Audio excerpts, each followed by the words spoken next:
दोस्तों, अस्तित्व की इस श्रृंखला में आपका स्वागत है। मैं इस अस्तित्व में 3 भाग में अपनी बात रखूँगा और वो मुख्य रूप से इतिहास के बारे में रखूँगा। इतिहास के बारे में रखने का मुख्य कारण ये है कि आज हमारे समाज में बहुत प्रकार की आलोचनाएँ इतिहास के बारे में चल रही हैं। इतिहास के आधार पे कई सामाजिक राजनीति को प्रोत्साहन दिया जा रहा है और कई लोगों जैसे अभी तो एक खबर आई थी कि पिछले 12,000 साल में जो यहाँ की प्रजातियां हैं उनकी जेनेटिक स्टडी करेंगे। फिर अभी एक खबर आई है कि भाई जो लोग संकीर्ण राष्ट्रवाद को मानते हैं, धर्म के नाम के राष्ट्रवाद को मानते हैं, वो ये चाहते हैं कि इतिहास को उनकी शुरुआत से लिखा जाए, स्रोतों के आधार पे लिखा जाए और उनके दृष्टिकोण से लिखा जाए। तो खैर ये अपना चॉइस का सवाल है, क्योंकि इतिहास जो है ये राष्ट्रवाद के लिए बहुत केंद्रीय मुद्दा है। यहाँ मैं आपको याद दिलाना चाहता हूँ कि एरिक हॉब्सबॉम नाम के बहुत सामाजिक वैज्ञानिक थे। उन्होंने एक वाक्य कहा था, जैसे अफीमची के लिए पॉपी यानी जैसे अफीम बनती है, जैसे अफीमची के लिए पॉपी बहुत महत्वपूर्ण है, वैसे ही राष्ट्रवाद के लिए इतिहास महत्वपूर्ण है। तो इसीलिए घटनाएं, कौन सी घटनाओं को हाईलाइट करना, कौन सी घटनाओं को छुपाना और उनके आधार पे अपना इतिहास की समझ कैसे बनाना, ये कई प्रकार के राजनीतिक प्रवाहों ने किया है। और आजकल तो मुख्य तौर पे कई चीज़ों के लिए वामपंथी इतिहासकारों को दोष दिया जा रहा है। और क्योंकि वामपंथी इतिहासकारों ने जो हमारा इतिहास है उसको धर्म के आधार पे न देखकर लोगों की जीवन शैली, लोगों की संस्कृति, लोगों का व्यापार और समाज में जो शोषण व्यवस्था और बाकी व्यवस्थाएं चल रही थी, प्रशासन व्यवस्थाएं चल रही थी, उसके आधार पे कई वामपंथियों ने अपने इतिहास को लिखा है। और फिर जहाँ कोई जब खास तौर से संकीर्ण राष्ट्रवादी होते हैं, नैरो नेशनलिस्ट होते हैं, जो धर्म के नाम पे राजनीति करने वाले होते हैं, वो ये दावा करना चाहते हैं कि जो धर्म वो बता रहे हैं, एक तो खैर धर्म की भी परिभाषाएं अलग होती हैं, धर्म को अलग प्रकार से प्रस्तुत किया जाता है और तो उनकी एक मान्यता होती है कि उनका धर्म जो है सबसे प्राचीन है, वो लोग इस पृथ्वी के सबसे पहले आने वाले हैं। मतलब यहाँ जो पृथ्वी, जैसे हम भारत की बात करेंगे तो भारत के संदर्भ में करेंगे कि भाई अनादिकाल से हम लोग यहीं थे, ये ज़मीन हमारी है, बाकी लोग विदेशी हैं। तो ये उनके इतिहास का एक दृष्टिकोण है। इसी से मुझे याद आता है कि श्रीलंका में सिंहला में इसी प्रकार के एक इतिहास का चलन था, जिसमें उन्होंने कहा कि सिंहला यहाँ सिलोन में श्रीलंका में आने वाले पहले व्यक्ति थे और ये तमिल, हिंदू बाद में आए, तो ये द्वितीय दर्जे के लोग हैं। तो ये जैसे, तो हर एक संकीर्ण राष्ट्रवाद ये बताने की कोशिश करता है कि उस देश की, पृथ्वी के उस भूभाग की शुरुआत उनसे ही हुई है। अब जैसे एक तो हम इस भाग में खास तौर से प्राचीन भारत के बारे में बात करेंगे, दूसरे भाग में मध्ययुगीन भारत के बारे में बात करेंगे और तीसरे भाग में आज़ादी का आंदोलन, आधुनिक भारत और उससे जुड़ी हुई बातों को रखने की कोशिश करेंगे। तो इस पहले भाग में हमारा उद्देश्य इस बात को समझने का है कि जो एक दावा किया जाता है, क्योंकि अब वैसे मेरी मान्यता ये है कि इतिहास में कुछ जो अन्याय, अत्याचार शोषित जनता पे हुए हैं और जिनको आज हम दलित कहते हैं, उन पे हुए हैं, जिनको महिलाओं पे जो अत्याचार हुए हैं, आदिवासियों को किस प्रकार से ट्रीट किया गया है, उसको समझकर एक अपनी नीति इस प्रकार से बनाएं ताकि समाज के सभी लोगों को बराबरी का न्याय मिले। तो ये एक प्रकार की सोच है। और उस सोच में दूसरी सोच ये भी आती है कि किसी भी पृथ्वी के भूभाग में लोग आते रहे, जाते रहे और इतिहास को बहुत ज़्यादा कुरेदना कि वो पहले तो ये थे, पहले तो ये थे, हम पहले आए, वो बाद में आए। ये एक मुद्दा ऐसा है कि जो बहुत जिस पे जिसको क्वेश्चन किया जाना चाहिए, जिसका विरोध किया जाना चाहिए। अब आप अमेरिका में देखिए, अमेरिका में शुरू में पहले तो रेड इंडियंस थे, बाद में कॉकेशियंस जो यूरोप से आए, वो बस गए। अब ये बात और है कि उन्होंने बसने के साथ साथ ही जो स्थानीय लोग हैं, उन पर काफ़ी अत्याचार किए और फिर ये बताया कि ये देश उनका ही है।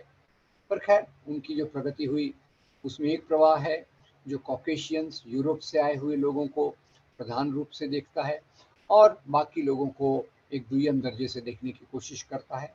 एक प्रवाह ये है और ये भी मानना पड़ेगा कि अमेरिका के जैसे देश में अभी जो कानून है उसमें सबको एक बराबरी के नज़रिए से देखने की प्रवृत्ति भी है। ऑस्ट्रेलिया में भी ऐसा ही हुआ और कई देशों में भी ऐसा हुआ। तो खैर ये वहाँ की बात है। भारत के संदर्भ में जहाँ तक हम बात करें तो भारत के संदर्भ में जो बात मुख्य रूप से की जाती है वो आर्यों के संदर्भ से की जाती है और कोशिश ये है सिद्ध करने की कि आर्य सभ्यता सबसे पुरानी है। आर्य लोग यहीं के निवासी थे और यहीं से निकलकर बाद में वो यूरोप में गए और दूसरे भागों में गए। तो ये एक मान्यता है। इस मान्यता को जैसे इसको भी एक प्रचारित किया गया। क्यों प्रचारित किया गया? क्योंकि यहाँ आर्य, द्रविड़, मूल निवासी, बाहर से आने वाले। पहले मैं एक बात क्लियर कर दूं कि मैं इस बात को मानता हूँ कि 15 अगस्त 1947 के बाद से जो लोग भी यहाँ हैं वो यहाँ के नागरिक हैं। हमारी नागरिकता का हमारे पूर्वजों से कोई संबंध नहीं होना चाहिए, ये मैं मानता हूँ। पर बार बार सांप्रदायिक तत्व ये बात करते हैं, ओ हमारे पूर्वज। तो खैर पूर्वजों में भी बदलाव होता रहता है, पूर्वजों में मेल जोल भी होता है। तो यही विचारधारा के लोग इस बात को काफ़ी मजबूती से रखना चाहते हैं कि हम लोग आर्यों के वंशज हैं, आर्य यहाँ के मूल निवासी थे और यहाँ से निकलकर बाहर गए। इसमें एक मज़ेदार बात बता दूं कि इस विचारधारा के बारे में थोड़े अंश लोकमान्य बाल गंगाधर तिलक में भी मिलते हैं। बाल गंगाधर तिलक इस बात को मानते थे कि आर्य यहाँ आर्कटिक जोन से आए, मध्य एशिया से आए, बहुत उच्च वंश के थे, क्योंकि उस समय रेस थेरी, नस्ल थेरी ये बहुत लोकप्रिय थी। अंग्रेज़ों ने खुद की श्रेष्ठता को बताने के लिए आर्य नस्ल की सिद्धांत को काफ़ी महत्व दिया, काफ़ी आगे दिया। तो उसी को मिला जुला कर लोकमान्य तिलक ने पहली बात जो सिद्ध करने की कोशिश की कि भारत में आर्यवंश श्रेष्ठ है और वो मध्य एशिया से आया, आर्कटिक जोन से आया। अब यहाँ मुसीबत हो गई, पूर्वजों पे ज़्यादा आधार करती है। हम तो एक हमारे पूर्वज एक ही थे, हमारे पूर्वज ये थे, हमारे पूर्वज वो थे। तो ये समस्या आ गई। बाद में आकर जो आरएसएस के दूसरे सरसंघ चालक माधव सदाशिव गोलवलकर थे, उन्होंने तिलक की इस थ्योरी के बारे में पढ़ा, सुना। अब तिलक को ना तो बोल नहीं सकते थे और इस बात को स्वीकार भी नहीं कर सकते थे कि आर्य लोग बाहर से आए। तो उन्होंने एक बड़ा मज़ेदार एक्सरसाइज किया। उन्होंने कहा हाँ ये बात सही है कि आर्य लोग आर्कटिक जोन सेंट्रल एशिया से आए, पर वो जो आर्कटिक जोन था वो हमारे बिहार और उड़ीसा का जोन था। अब वो कहते हैं कि जियो जियो लैंड मास का मूवमेंट हुआ, तो ये जो आर्कटिक ये बिहार उड़ीसा का जोन है वो आर्कटिक में चला गया, लोग यहाँ रह गए। तो ये एक बड़ा मज़ेदार किस्सा है कि उनसे कोई पूछ तो सकते नहीं है। तो उनके अनुसार आर्कटिक जोन बिहार उड़ीसा में था, ये जोन उत्तर में चला गया और जब उत्तर में जा रहा था लोगों को यहीं छोड़कर चला गया। तो वो आर्य यानी यहाँ के मूल निवासी हैं। दूसरा, फिर जब से ये हमारे सामने बात आई हड़प्पा मोहनजोदड़ो की, वैसे हड़प्पा मोहनजोदड़ो की संस्कृति ये आर्य संस्कृति से पुरानी है। अगर ये कहा जाए कि हड़प्पा मोहनजोदड़ो के जो वहाँ, क्योंकि वहाँ जो अवशेष मिले हैं उसमें शहरी सभ्यता के अवशेष हैं, उसमें जो है घोड़े का कहीं नाम निशान नहीं है, क्योंकि आर्य घोड़े से जुड़े हुए हैं। तो उन्होंने कई एक मैनिपुलेट करने की कोशिश की, इसको प्रस्थापित करने की कोशिश की कि वहाँ घोड़े के अवशेष पाए गए, और कुछ सील एक थी, उस पे उन्होंने जो स्फिंक्स था, स्फिंक्स को घोड़ा बताने की कोशिश की। पर मुख्य रूप से फिर से ये कोशिश क्या थी कि हड़प्पा मोहनजोदड़ो भी ये आर्य संस्कृति का ही एक भाग है। अब ये एक दावा हमारे सामने आया, और उसको समझने के लिए बहुत विवाद चलते रहे।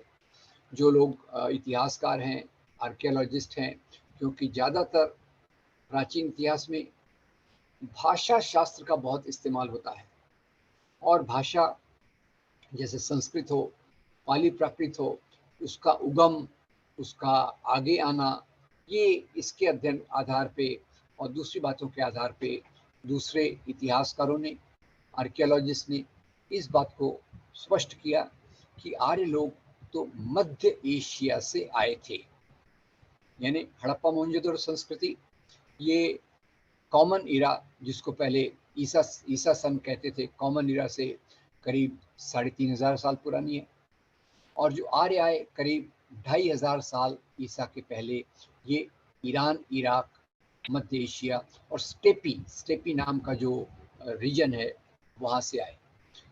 इसका आधार उन्होंने क्या बताया? इसका आधार उन्होंने भाषा का आधार बताया, और भाषा के आधार पे उसको, जो संस्कृत इनकी भाषा थी और वो भाषा का उगम, उसके स्रोत उस क्षेत्र में भी मिलते हैं, और बाकी जो प्रमाण उनके यहाँ आने के हैं, उसके आधार पर वो इस निष्कर्ष पर आए कि वेव्स ऑफ माइग्रेशन, बहुत सारे इनके आने के जो लहरें, बहुत सारी लहरों में ये सेंट्रल एशिया, ईरान, इराक के रीजन से आर्य लोग यहाँ आए, और यहाँ आकर वो बस गए।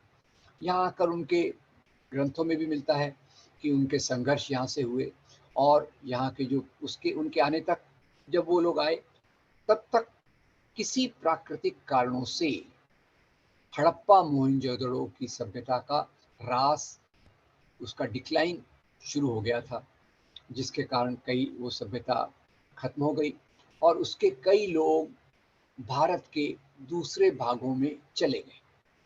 दूसरा, अब ये आर्य जो आए, वैसे तो कोई आक्रमण नहीं था, ये बात भी गलत है कहना कि आर्यों ने आक्रमण किया। उस समय उस प्रकार की कल्पना ही नहीं थी, क्योंकि समाज ज़्यादातर पशुपालक समाज था। आक्रमण, राजाशाही, ये कृषि समाज के साथ बाद में विकसित होता है। तो खैर, आर्य आर्य जब आए तो उनके कुछ संघर्ष हुए यहाँ के रहने वालों से। यहाँ के जो लोकल लोग थे, उनको उन्होंने राक्षस कहा, और इसी संघर्ष में एक बड़ा तबका दक्षिण की तरफ चला गया, जंगलों में चला गया, जिनको हम आदिवासी कहते हैं। अब तो ये एक विचारधारा है जिसको ज्योतिराव फुले ने भी बताया, कि ज्योतिराव फुले इस विचार पर निष्कर्ष में पहुंचे थे कि आर्यभट्ट जो आए, उनके कारण यहाँ लोगों को जंगलों में आदिवासी बनकर रहना पड़ा, दक्षिण भारत में और दूसरे क्षेत्रों में द्रविड़ के रूप में जाना पड़ा। जैसे एक अभी एक लेखक हैं कांचा इलैया, वो इस बात को एक सरल भाषा में बताते हैं। हड़प्पा नाम अगर देखिए, और दक्षिण में एक नाम पॉपुलर है कड़प्पा भी है, और वहाँ अप्पा शब्द का इस्तेमाल ज़्यादा होता है। तो भाषा से हम बहुत कुछ इस प्रकार की चीज़ों का संज्ञान ले सकते हैं कि प्राचीन काल में ये चीज़ कैसे हुई। वैसे आज की राजनीति पर इसका कोई प्रभाव नहीं होना चाहिए, हमारे संविधान के मूल्यों के आधार पर ही समाज चलना चाहिए। पर खैर, ये उस प्रकार के विवाद खड़े करते हैं, और अभी उस प्रकार के रिसर्च में ये बहुत लोग ये अपना बहुत पैसा और टाइम भी लगाना चाहते हैं। अब इसीलिए जिसको मैंने हड़प्पा मोहनजोदड़ो संस्कृति कही, हड़प्पा एरिया भी ये पाकिस्तान में चला गया, इसको ये सिंधु सरस्वती संस्कृति कहते हैं। सिंधु सरस्वती का संस्कृति भी कहते हैं, ताकि उसका जुड़ाव आर्य नस्ल से हो सके, क्योंकि आर्य नस्ल इनकी राजनीति का एक बहुत केंद्रीय भाग है। खैर, तो एक तरफ तो ये चल रहा है। इसी बीच राखीगढ़ी नाम की जगह, जो हड़प्पा मोहनजोदड़ो क्षेत्र में है, वहाँ एक नरकंकाल स्केलेटन मिला, और उस नरकंकाल ने जो उसका कार्बन डेटिंग हुई, कार्बन डेटिंग या उसकी जो स्टडी हुई, उसमें पता चला कि वो हड़प्पा मोहनजोदड़ो की सभ्यता से मेल खाता है, और उसका पीरियड जो है वो आर्यों के यहाँ आगमन के पहले का है। तो एक राखी गढ़ी का हो गया। और राखी गढ़ी के इस नरकंकाल के आगे एक और बात हुई। और बात क्या हुई कि अभी 2018 के करीब एक नया विज्ञान अपनी परिणति पे आया, अपनी पूर्णता पे आया, और उसका नाम है पॉपुलेशन जेनेटिक्स। अब इसका आप अनुवाद कर सकते हैं, जनसंख्या जेनेटिक्स का जो भी शब्द हो, पॉपुलेशन जेनेटिक्स। और पॉपुलेशन जेनेटिक्स में एक किताब का मैं आपको उल्लेख कर दूं। किताब के लेखक का नाम है टोनी जोसेफ, और किताब का टाइटल है अर्ली इंडियंस। अर्ली इंडियंस, ये हिंदी में भी उपलब्ध है, अंग्रेजी में भी उपलब्ध है, मुझे पता नहीं शायद मराठी में भी ये उपलब्ध होने वाली होगी या हो गई होगी। तो पॉपुलेशन जेनेटिक्स तो सबसे, इसमें बहुत सारी चीज़ें आती हैं, और पॉपुलेशन जेनेटिक्स में हमारा इतिहास, हमारा पुरातत्व और बाकी चीज़ों, हमारा भाषा शास्त्र, ये सब चीज़ों को मिलाकर पॉपुलेशन जेनेटिक्स नाम का विज्ञान विकसित हुआ है। ये मल्टी डिसिप्लिनरी, अंग्रेजी में जिसको कहते हैं मल्टी डिसिप्लिनरी, यानी बहुत सारे हमारे शास्त्रों के से अपना ये आधार लेता है, और उस आधार पे अपने निष्कर्षों को लाने की कोशिश करता है। तो पॉपुलेशन जेनेटिक्स की ये जो किताब है, ये बहुत महत्वपूर्ण किताब है, और इसमें बताते हैं कि हम सब लोग मिले जुले हैं।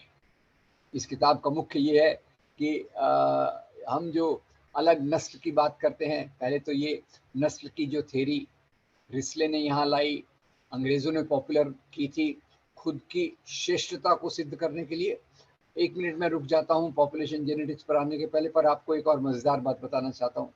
जब यहाँ ब्रिटिश लोग आए, जब यहाँ ब्रिटिश आए, तो भारत के कुछ तबके के लोग, अब ब्रिटिश जर्मन भी आ रहे थे, जर्मन भी आ रहे थे, तो भारत के जो एंग्लोफाइल थे, जिनको अंग्रेज़ों से मोहब्बत थी, यानी दो प्रकार के लोग थे। एक जो अंग्रेज़ों से घृणा करते थे, एंग्लोफोब्स, अंग्रेज़ों से घृणा करते थे एंग्लोफोब्स, अंग्रेज़ों को लाइक करते थे एंग्लोफाइल। तो एंग्लोफाइल ने बड़ा मज़ेदार कहा, अंग्रेज़ों का आना क्या प्रॉब्लम है, ये तो हमारे बिछड़े हुए वंश के लोग हैं।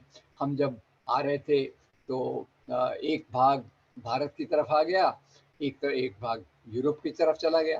तो ये भी एक उसमें एक किस्सा था जो मैं बताना भूल गया, कि जहाँ किस प्रकार से ये चीज़ों को बताया जाता है, जिसको संकीर्ण राष्ट्रवादी इस बात को भी स्वीकार नहीं करते। वो तो ये कहेंगे कि आर्य यहीं के थे और यहाँ से बाहर गए। खैर, मैं बात कर रहा था पॉपुलेशन जेनेटिक्स की, और उसके आधार पे जो निष्कर्ष आए हैं, उस निष्कर्ष में पहली बात ये आई है कि दुनिया में नस्लें जो हैं वो सब मिली जुली हैं। एक लंबे इतिहास में लोग एक तरफ से दूसरी तरफ जाते हैं, स्थानीय लोगों से मिलते हैं, दूसरे लोगों से उनका जेनेटिक बायोलॉजिकल संबंध जुड़ते हैं।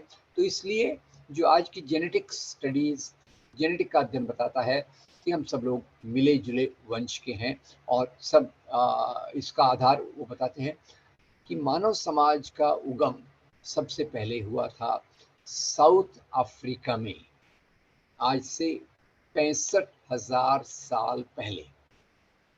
तो 65,000 साल पहले के भी पहले वहाँ उगम हुआ होगा, और 65,000 साल पहले वो समुद्री किनारे से चलकर साउथ अफ्रीका से इनका एक भाग भारत पहुंचा। दूसरा फिर जो माइग्रेशन हुआ वो करीब ईसा से पूर्व 6,000 साल पहले हुआ, जिसमें से बाद में चलकर 4,000 साल बाद में एक माइग्रेशन हुआ। और ये 4,000 साल पहले जो ईसा के 4,000 पहले जो माइग्रेशन हुआ था, उसी में यहाँ के मूल निवासी हड़प्पा मोहनजोदड़ो के लोग थे, और जो आर्यों का आगमन है वो उसके बाद होता है। तो ये पॉपुलेशन जेनेटिक्स की बात है। और पर ये भी कहते हैं कि जो मूल वहाँ आए थे और जो आर्य आए थे, इनके बीच में भी बायोलॉजिकल मेल जोल होकर एक प्रकार की ये यहाँ जो नस्लें हैं उनमें मिलावट, मिलावट तो नहीं कहा जाए, मिलावट क्या होती है, ये तो मेल जोल होता है और दो चीज़ों के मिलने से ये परंपरा आगे जाती है। अब यहाँ मुख्य बात राजनीतिक रूप से समझने के लिए है कि हिंदुत्व की विचारधारा के जो जनक थे सावरकर, विनायक दामोदर सावरकर, वो हिंदुत्व के 3 आधार बताते हैं। पहला आधार आर्य नस्ल, दूसरा आधार ब्राह्मणवादी मूल्य और तीसरा आधार यहाँ की ज़मीन सिंधु से लेकर सागर तक।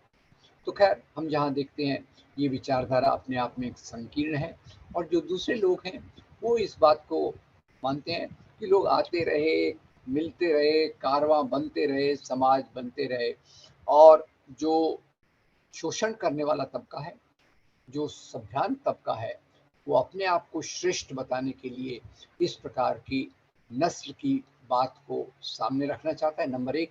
नंबर 2, वो ये बताना चाहता है कि सबसे शुरुआत में रहने वाले वही लोग थे। तो ये प्राचीन भारत के इतिहास में ये बात हमारे समझने की है। और यहाँ तीसरी बात लगे हाथ यहाँ बता दूं कि बार बार ये कहा जाता है कि ईसाई धर्म विदेशी है। अब आप देखिए ईसाई धर्म भारत में आया सन 52 में, AD 52, कॉमन इरा के 52 साल बाद सेंट थॉमस ने मलाबार के तट पर चर्चेस की स्थापना की, वहाँ से ये धर्म भारत में फैला। धर्म तो कोई देशी विदेशी होता नहीं है, ये कोई ऊपरी चीज़ नहीं है। तो तब से इस्लाम, क्रिश्चियनिटी भारत में आई और ये जो बार बार लगातार कहते हैं कि विदेशी आक्रांताओं के माध्यम से इस्लाम आया, इससे गलत तो कोई बात हो ही नहीं सकती।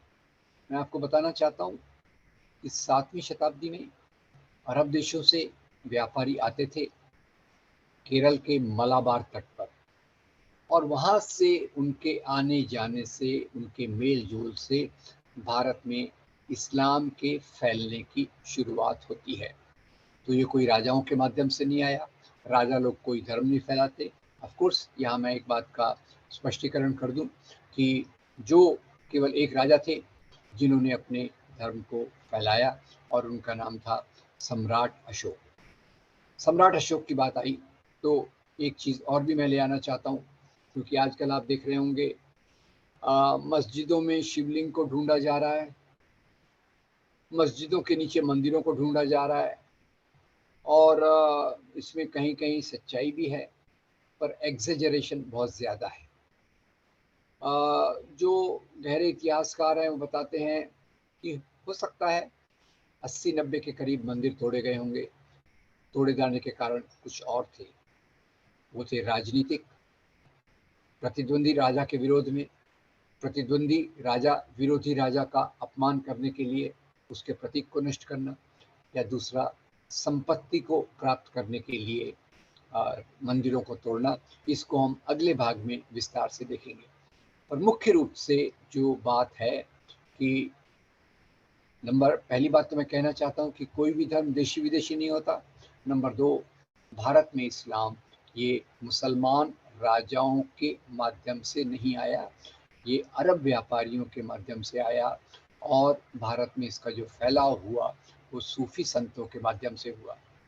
और जो मुख्य बात यहाँ मैं बताना चाहता हूँ, आज मंदिर मस्जिद तोड़ने ताड़ने की बात चल रही है, मस्जिदों को तोड़कर मंदिर बनाने की बात चल रही है। तो सबसे पहला जो धर्म स्थलों का को तोड़ा गया, वो तोड़ा गया बुद्ध विहारों को। बुद्ध विहारों को तोड़ा गया, बौद्ध स्तूपों को तोड़ा गया और इसमें जो शुरुआत की, वो शुरुआत की एक ब्राह्मणवादी राजा पुष्यमित्र शुंग ने। अब अशोक के समय, अशोक के बाद उसके बेटे जालूका उसका जो बेटा था वो शैव था, उसने भी कुछ स्तूपों को नष्ट करवाया। पर पुष्यमित्र शुंग और बाद में शशांक ये ब्राह्मणवादी मूल्यों को मानते थे और बड़े पैमाने पर बुद्ध विहारों को नुकसान पहुंचाया गया और तोड़ा गया। ये बात को स्वामी विवेकानंद अपनी संकलित रचनाओं के खंड 3 में बताते हैं कि जैसे जगन्नाथ का मंदिर ये एक बुद्ध विहार था, जिसको बदलकर हिंदू मंदिर में बदला गया। और स्वामी दयानंद सरस्वती अपनी किताब सत्यार्थ प्रकाश में बताते हैं कि शंकराचार्य ने जब अपनी यात्रा चालू की तो उन्होंने बुद्ध धर्म के सिद्धांत को समाप्त करने के लिए बुद्धों से वाद विवाद किया। वाद विवाद में वो प्रखर थे। कई बुद्ध चिंतकों को उन्होंने अपमानित किया। बौद्ध चिंतक अपमान सहकर कईयों ने आत्महत्या कर ली। और इसी प्रक्रिया के साथ साथ कई बुद्ध विहारों को तोड़ा गया, बुद्ध मूर्तियों को तोड़ा गया। कई डर के मारे कुछ मूर्तियों को जमीन के नीचे गाड़ दिया गया। तो ये पहला था वास्तविक धर्म स्थलों का तोड़ना प्राचीन भारत में, जिसमें जो वर्ण व्यवस्था को प्रस्थापित करने के लिए, गौतम बुद्ध के सिद्धांतों का विरोध करने के लिए इस प्रकार की घटना को किया गया। तो वास्तव में भारत में जो धार्मिक स्थलों को तोड़ा गया वो ये हैं। और यहाँ तोड़े जाने का मुख्य कारण था बुद्ध धर्म के समतावादी सिद्धांतों का विरोध करके ब्राह्मणवादी ऊंच नीच गैर बराबरी के मूल्यों को प्रस्थापित करने का ये प्रतिक्रांति थी। बाबा साहब अंबेडकर इसको प्रतिक्रांति कहते हैं, क्योंकि उनके लिए बुद्ध धर्म का आना ये क्रांति था। क्यों? क्योंकि गौतम बुद्ध ने समता के सिद्धांतों पर जोर दिया और उसके बाद जो पुष्यमित्र शुंग, शशांक ने बोधि झाड़ को कटवा दिया। ये एक प्रतीक था बुद्ध धर्म के मूल्यों पर आक्रमण करने का। तो प्राचीन भारत के इतिहास में हमें बहुत कुछ सीखने को मिलता है। और उसमें ये सीखने को पहली बात तो ये है कि हम इतिहास की बातों का बदला नहीं ले सकते। अगर बौद्ध विहार तोड़े गए थे तो उसका मतलब ये नहीं है कि आज ब्राह्मणवादी मंदिरों को तोड़ा जाए। अगर मुसलमान राजाओं ने कुछ मंदिरों को अलग कारणों से तोड़ा तो ये भी याद रखने की जरूरत है कुछ हिंदू राजाओं ने भी मंदिरों को तोड़ा, जिसका उल्लेख कल्हण की राज तरंगिणी में मिलता है। तो खैर, अभी तो एक चुने हुए इतिहास के माध्यम से आधे सच के आधार पे एक नफरत फैलाने का सिलसिला जारी है। पर इतिहास की वास्तविक समझ हमें ये बताती है कि यहाँ, जैसे बाबा साहब कहते हैं, भारत का मुख्य अंतर्विरोध हिंदू और मुसलमान के बीच में नहीं है, ये मैं कह रहा हूँ। पर बाबा साहब कहते हैं कि मुख्य अंतर्विरोध बुद्ध धर्म के समतावादी सिद्धांत और ब्राह्मणवाद के गैर बराबरी के सिद्धांतों के बीच में है। बुद्ध धर्म के समतावादी सिद्धांत और ब्राह्मणवाद के गैर बराबरी के सिद्धांतों के बीच में मुख्य तौर से यहाँ का अंतर्द्वंद रहा है। और वही यहाँ के इतिहास को समझने का एक मुख्य आधार होना चाहिए। अभी कई चिंतक जो ब्राह्मणवादी राजनीति को मजबूत कर रहे हैं, वो ये सब चीज़ें वामपंथी इतिहासकारों पर डाल रहे हैं। पर ये बात मैं आपको बताना चाहता हूँ, डॉक्टर अंबेडकर की किताब revolution and counter revolution in India, उसमें जो उन्होंने बुद्ध धर्म के ह्रास, डिक्लाइन के जो कारण बताए हैं, उसमें मुख्य बात यही बताई है कि ब्राह्मणवादी प्रतिक्रिया जो पुष्यमित्र शुंग के साथ चालू हुई, और वही प्रक्रिया को लेकर आगे जो कई मुसलमान राजा आए, उन्होंने भी इस बात को पूरा किया। पर उनका मकसद दूसरा था। उनका मकसद लूटमार करना था, उनका मकसद यहाँ अपने राज्य को स्थापित करना था। जहाँ तक मूल्यों का सवाल है, उसमें पुष्यमित्र शुंग, शशांक सत्ता के लेवल पर और वैचारिक लेवल पर शंकराचार्य और उनके सिद्धांत, इन लोगों ने भारत में एक जिसमें बौद्ध विहारों को तोड़ा गया। तो दोस्तों, मैं ये पहला भाग इसी बात पर ख़त्म करूँगा। दूसरे भाग में मंदिर मस्जिद की बात मैं फिर से लूँगा।